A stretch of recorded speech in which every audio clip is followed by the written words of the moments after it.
it's Bobbi, and so today we are going to make some espresso brownies with some espresso frosting. Excuse me. I have everything already ready for us, and so you're gonna get to watch me. You're gonna get to be in the kitchen with me. So we're gonna start a new thing called In the Kitchen with Bobbi. Today is just gonna be, like I said, those brownies, and so I already have everything assembled that we're going to need for the brownies themselves. And then later I'll put together the stuff once the brownies are baked and cool. We'll put those together. So how many of you have had like coffee cake? Does anybody ever know why it's called coffee cake and there's no coffee in the coffee cake? So these are going to be my coffee brownies because they have coffee in them, or espresso brownies, because we're going to use espresso, which I have right here. So this is what we have today. So we have chocolate with butter. It's already measured out, so most of you know I weigh everything, so I did everything on my scale. So I have 10 ounces of chocolate, not coffee, 10 ounces of chocolate, and 2 sticks of butter, so that we're going to melt here in just a moment. Then I have 3 tablespoons of espresso powder. I have 285 grams of sugar. I'm going to need some vanilla. We're going to do 6 eggs. They'll be beaten, so I'll put them in here and beat them in just a little bit. We're going to need 187 grams of flour. So remember, again, I weigh everything. I don't scoop and measure, because if I weigh it, it's always the same. If you want consistent results, weigh your stuff. But those are that's about 1 1/3 cups of flour. The 285 sugar is about 1 1/2 cups of sugar, if you're going to measure. I also have some sea salt and some fine sea salt, because that's usually what I use, and I have some baking soda. Okay, so we're going to take you over here. Actually, if you give me just a second, I'll bring it. I also have ready my pan. Oops, and it's going to have some light on it. I was hoping that wouldn't happen. But I have my pan. It's lined. I cut it so that I make the piece bigger than the pan, and then I cut it so that it fits into the pan. So we're going to melt the butter, and I'll be right. Hey everybody, welcome back. So we're back to doing our brownies. So I've melted my chocolate, I've beaten my eggs. I want to talk a little bit about chocolate. 2 things. The better your baking chocolate is, the easier it is going to be to melt. So sometimes, like the store brand, I shouldn't say that, but sometimes it's true.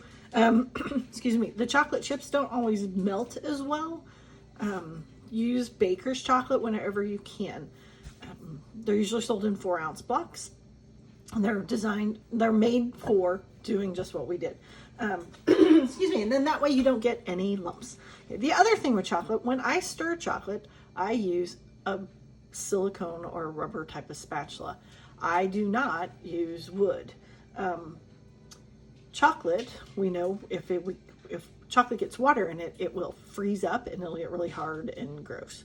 And so sometimes, even though we've done the best we can, and I have a whole set of wooden spoons and spatulas and what have you, but I don't use those when I'm working with chocolate, because I don't want any possibility of there being any moisture left in those pans, or in those, excuse me, not pans, in those spoons, utensils. So I don't want it to freeze up my chocolate. So just something to keep in your back pocket when you're working with chocolate. Okay, so we have our melted chocolate, and we've put in our, we've melted the chocolate and the butter. So now we're going to add our 3 tablespoons. So everything was already made. This is called mise en place, or mise en place, depending on how French you are. And it basically means everything's already done and it's in its place. So sometimes in cooking, it's essential to be able to just dump and go. Brownies, maybe not so much, but you know.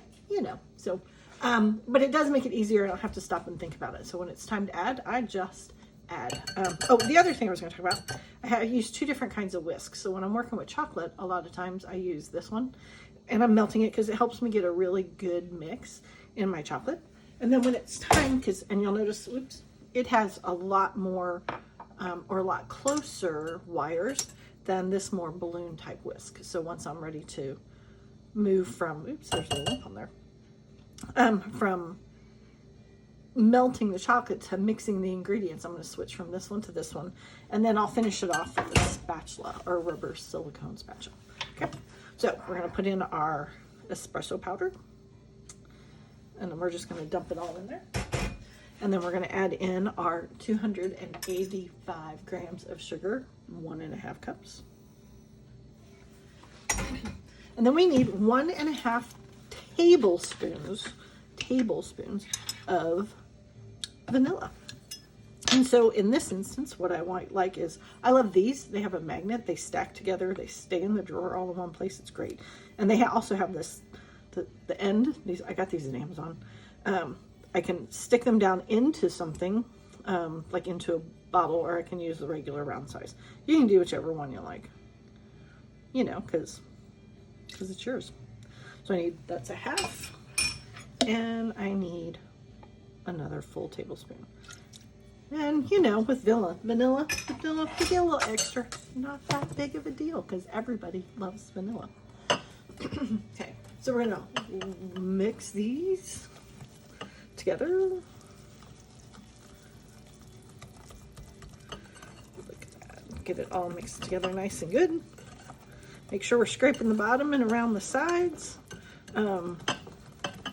Yeah, who doesn't love chocolate? This is the point where when I was a kid, I would have licked the bowl with my mom. Like, just saying. Okay, we're gonna put this, oops, good thing those are gonna go in there, huh? Okay, now we're gonna add our eggs. And I'm gonna go ahead and scrape these down with that to make sure I get every little bit out. Long time ago, when I was a kid working in a restaurant, my boss used to say, count your pennies, make your dollars. And I watched him one time. It was like a coffee. It was Shoney's. It was, and we had the breakfast bar back then. And he took several of the cartons that they used to do eggs, the scrambled eggs for the breakfast bar, and scraped it out. And he like scraped out what the guys didn't, the cooks. And it was quite a bit, like at the end of the day. Wasn't a whole carton, but I was shocked at how much more egg was in there. So, but he used to always say, count your pennies and make your dollars. So sometimes we don't think much. In cooking, which, you know, we'll do some cooking episodes. Cooking is more of an art, and I think baking is more of a science/art. So a lot of it is measured based on measurements and weights and all of those kinds of things. Okay, so now we're gonna put in our flour. So we have our 187 grams of flour, or 1 1/3 cups. We're gonna put in half a teaspoon of baking soda.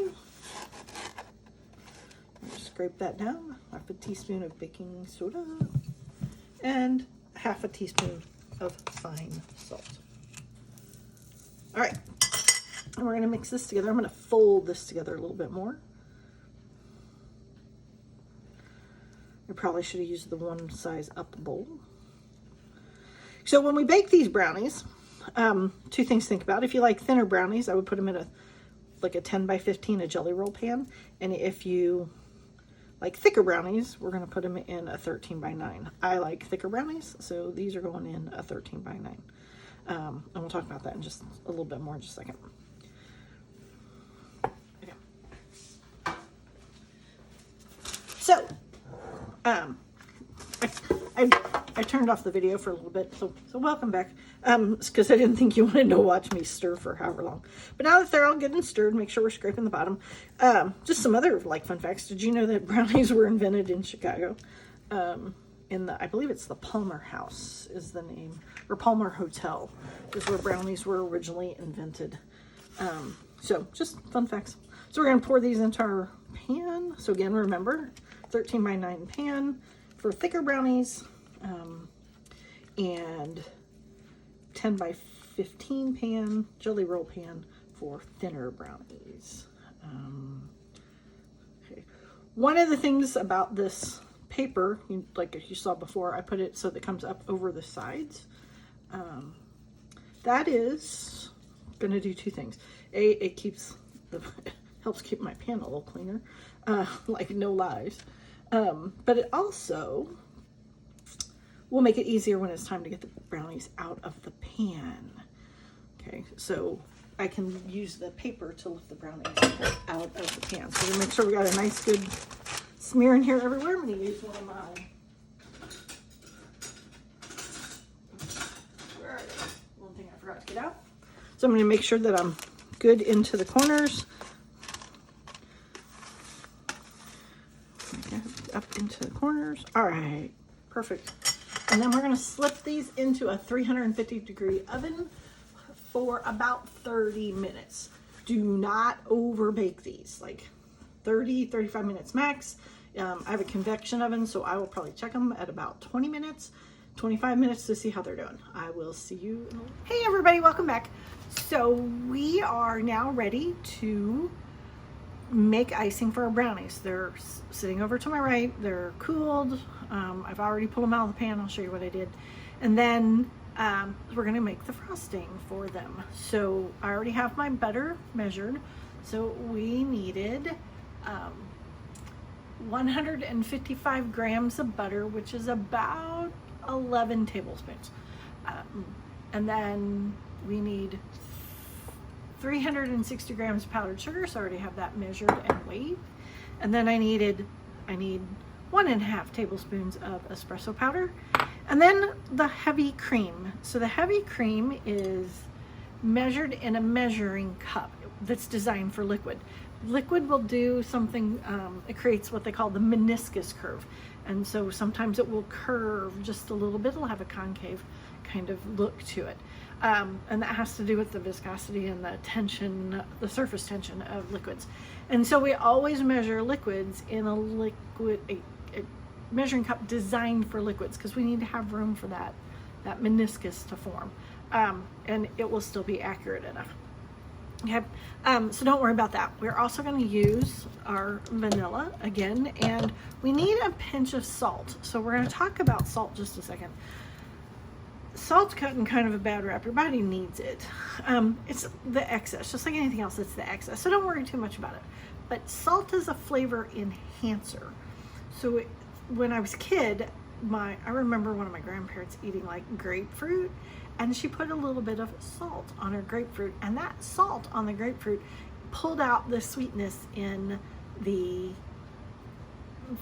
grapefruit itself, because otherwise sweet grapefruit is very tangy or sour, you know, very puckery for us. And so when she did that for me, I could eat it. Otherwise it was just really too puckery. So anyway, I have my bowl of butter, and then I have these non-slippy masks. This is actually one of the ones I use to put over this bowl when I stack my bowls to keep them from breaking. And I'm gonna beat my butter first until it is kind of nice and well creamed, and then I'm gonna add in the powdered sugar and the pinch of salt, and then we'll start to add in the coffee and the cream. Oh, I want to do one thing first. So I have these two measured, and I'm going to put them in a different container. Oh, I'm going to use this one. I'm going to go ahead and pour this into here, and we're going to use this. So I'm going to scrape that all out really good, like we talked about before. That aside, we're going to stir this up and get it ready. Okay, so we're just kind of making that coffee. It doesn't need to be hot first, and it can sit and do its thing. There we go, as that dissolves in there.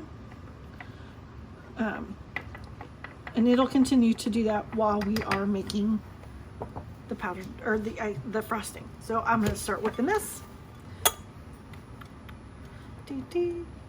Oh, I have to turn it on.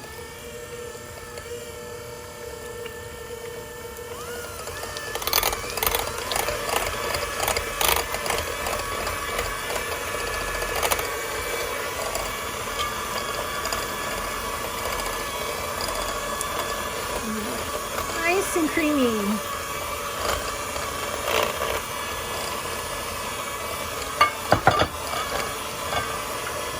Stirring that.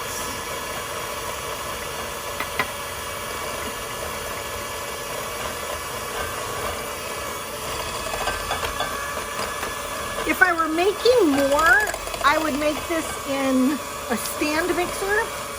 This is not enough butter in a stand mixer, although it would just all wind up on the sides after the first couple spins of my heaters, and then it wouldn't do anything.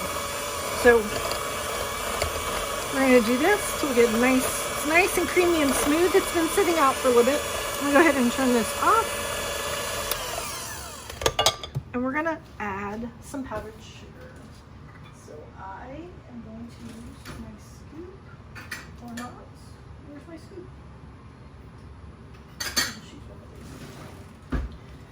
I'm just going to add the powdered sugar a little bit at a time so that I can make sure that it gets blended in there. I'm going to move it on a slower speed so I don't wind up with powdered sugar everywhere. I have been known to do that. All right, now we can start adding a little bit more. We'll go up one speed. All right, I'm going to turn off the video. You get the idea on this part, and I will see you in a few minutes. So we're at this stage. This is still a very crumbly, almost pea-sized pieces. It's not smooth like we think frosting. And so some of that is going to be fixed when we go to add in our liquid, because that's going to absorb, it's going to take some of this dryness out of here. So it's okay. I did already add the salt, and I forgot to tell you about that. I do have these things. You could just do a pinch of salt. Most of us can do a pinch of salt. But a number of years ago, a friend of mine gave me these. Aren't they cute? So let's put them in the right order. They are a smidge, a pinch, and a dash. I don't know if you can see that, if that's whatever. So it's a smidgen, excuse me. It's a smidgen, a pinch, and a dash. And every now and then I use them just because it's fun. But you could literally just pinch. I keep a salt cellar over by my oven. And I usually, when I just need a pinch, I just literally pinch it and drop it in there. So that's just for you to be aware of. So we're going to go ahead and I'm going to put the rest of this in here. Not the rest of, I'm going to put all of this in here.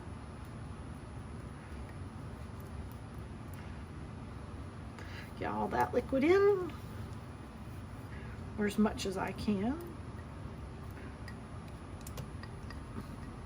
And that should help our frosting come together much nicer.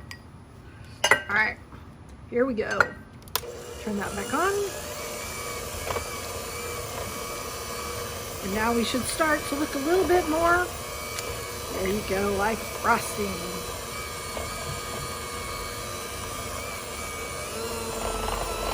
So get it mixed.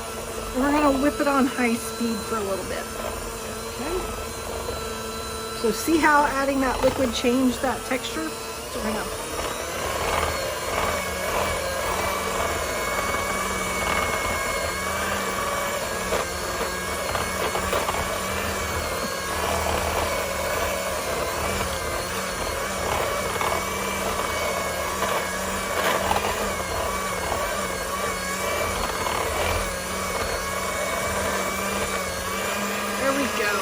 slow it down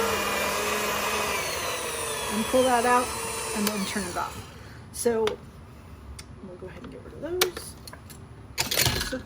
So now we have a nice frosting that we can put. So I'm going to set this over here for just a bit.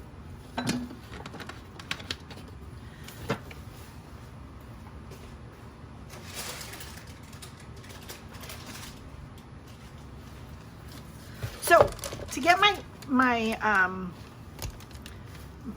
brownies out of the pan, because they were on this paper, I can literally just pick them up.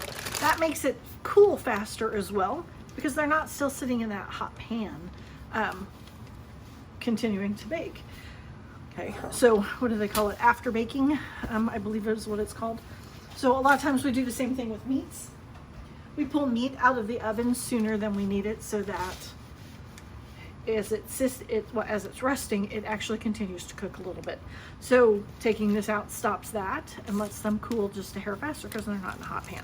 All right, so I'm going to flip these over to get this out of here,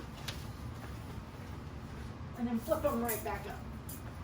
So I'm going to use my pan that I was using. I'm going to flip it over. I just stuck my thumb in it. peel this off. So I peel that sheet off. And then I can do one of two things if I want it to be nice and flat on top, but I don't care. Or I can flip it back over. So now they're flipped and they're where I can use them. So we're going to take our icing and we're going to smear it on top. Let's move this out of the way.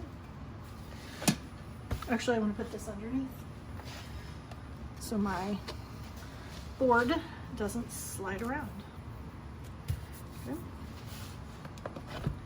There we go. Keep it all the way. Got my handy dandy spreader. And we're gonna start, we're just gonna smear it on. Let's take some, we'll just do it this way. Our frosting. Can you see what I'm doing there? There you go. Oops.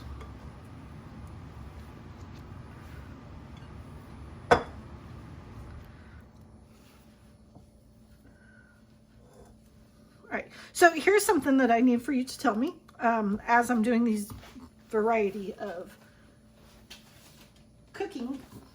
What would you like to see me make for you?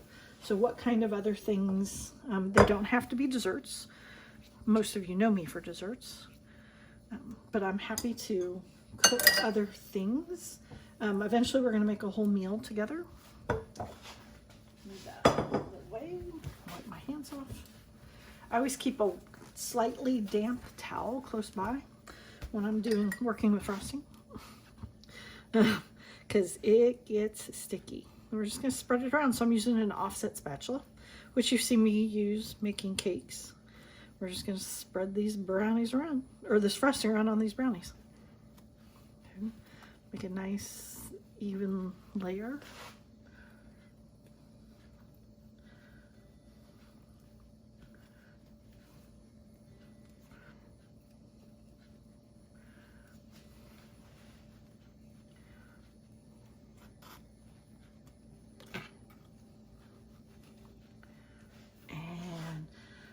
Once we get it on, when you're done, you could do all kinds of different things to add some interest to it. You could sprinkle a little powdered sugar.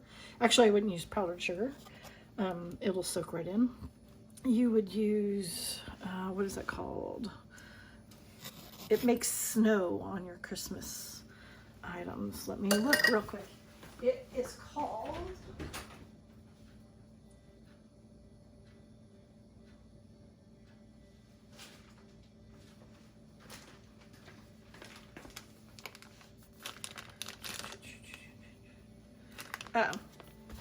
so it's called, it is made from, what is it made from?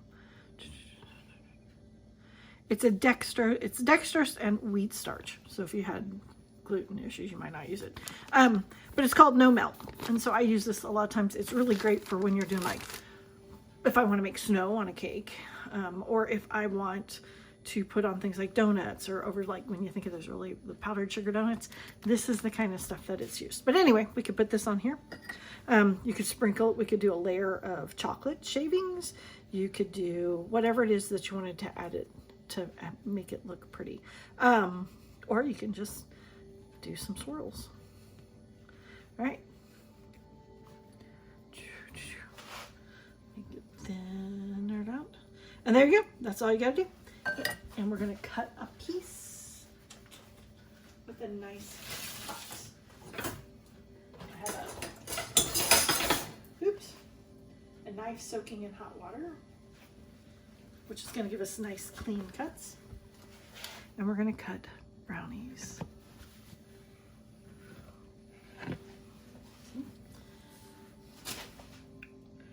How many of you are corner brownie people? I don't really care, but I know both of my sisters are like, they love the corner brownies. All right, so there we go. That's all there is to it. We're gonna have a little bite. Look at that. Isn't that delicious? Look at that, just enough frosting to not be so sweet.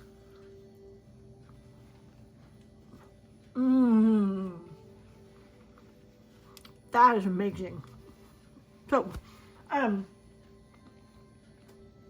I just want things to let you know, the chocolate, you won't taste the cake, the espresso in the brownie part. These are more cakey brownies. I really prefer fudgy brownies, so we'll work on that on this recipe at a later date. But you don't taste it in here as much. You taste it in the frosting. Espresso with chocolate, it really enhances and gives the chocolate a really nice, rich, full flavor. In here, since there's no chocolate in the frosting, you taste the espresso and it is delicious. So anyway, I hope you will enjoy this. And if you send me your email, I will send you the recipe for this. So anyway, thanks for being in the kitchen with Bobbi today. We'll see you later. Bye-bye.